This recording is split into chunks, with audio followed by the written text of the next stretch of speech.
Hello children, today we are going to learn class 3rd science lesson number 13 water and weather. In this lesson we are going to learn page number 104 the water cycle. Okay, today we are going to discuss about this water cycle. Water keeps on a changing its form in a nature. Water will keeps on a changing in its form in a nature. When the sun shines, the water present in the water bodies like rivers, ponds, lakes, seas and ocean, etc.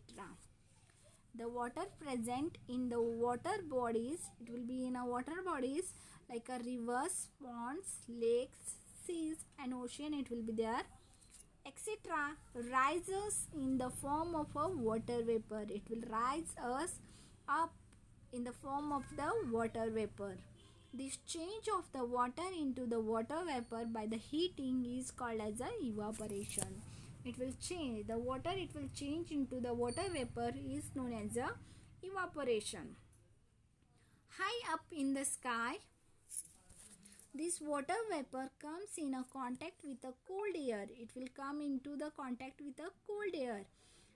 It cools down to form tiny drops of water. After cooling, it will form a small drops of water, and these small drops of water, it will come together and it will form the clouds. Okay, the small drops of water, it will come together and it will form the clouds. The process of a water vapor going up in the sky to form a cloud is called as a condensation. Okay, the process of water vapors going up in the sky, it will go up in the sky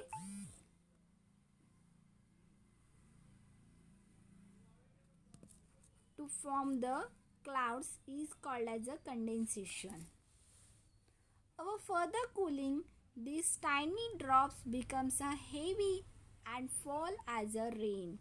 After cooling sometime, these drops, it will become a cool and it will form.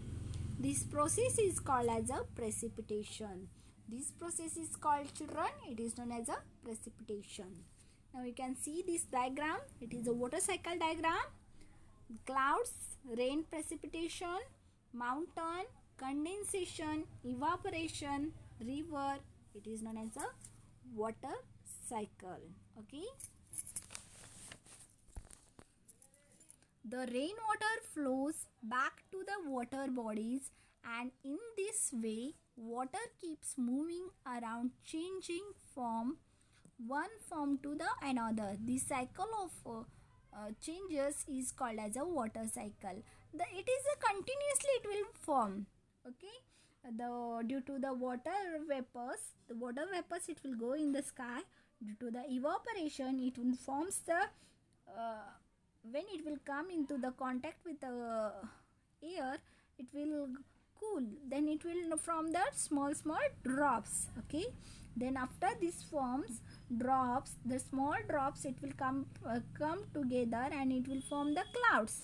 Then after that clouds, the process water vapor going up into the sky and forms cloud, it is known as a condensation. Then after further cooling, these drops will fall on the earth like a rain. This is known as a precipitation, and this it will be going on continuously. This is known as a water cycle. I hope today's information you people understood.